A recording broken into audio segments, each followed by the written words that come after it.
नमस्कार प्रेक्षकांनो.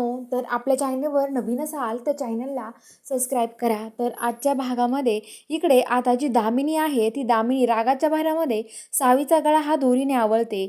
नक्की काय ट्विस्ट घडलाय ना, आता ही बघायला व्हिडिओ शेवटपर्यंत बघत राहा.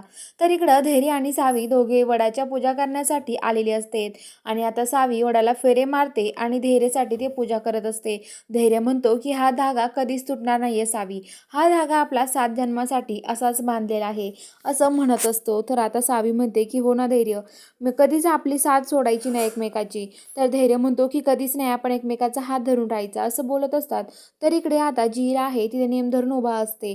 ती म्हणत असते की तुमचा आता धागा लवकरच तुटणार, तुमचं नातं लवकर संपणार असं इरा म्हणत असते आणि बंदुकीची गोबंदूक घेऊन तिथे उभा असते नेम धरून. तर इकडे जी दामिनी आहे ती दामिनी येते, ती हे सावीला बघून तिला कळतं की सावीला सगळं आठवलं आहे पहिलं. आणि आता ती म्हणते की काय, सावीला आठवलंय सगळं, आणि ती मध्ये धैर्यासोबत पूजा करते.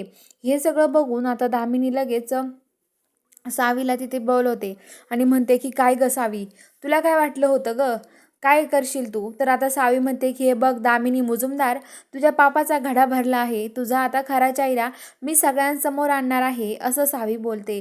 तर दामिनी म्हणते काय, माझा पापाचा घडा भरलाय काय.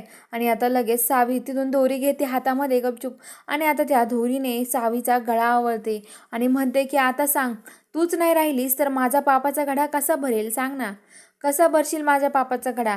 तर आता सावी म्हणते सोड, चल मला सोड सोड असं ओरडत असते आणि म्हणते की माझा पापाचा घडा कुणीच भरू शकत नाही, अजून जन्मालाच कुणी आला नाही. आणि दामिनी जोऱ्या जोऱ्यात त्या सावीचा गळा आवळत असते दोरीने आणि इकडे सावी खूप मोठे मोठे ओरडत असते सोडा सोडा, पण ती काही सोडत नाही. तर आता बघूया पुढील भागामध्ये काय इंटरेस्टिंग ट्विस्ट असणार आहे.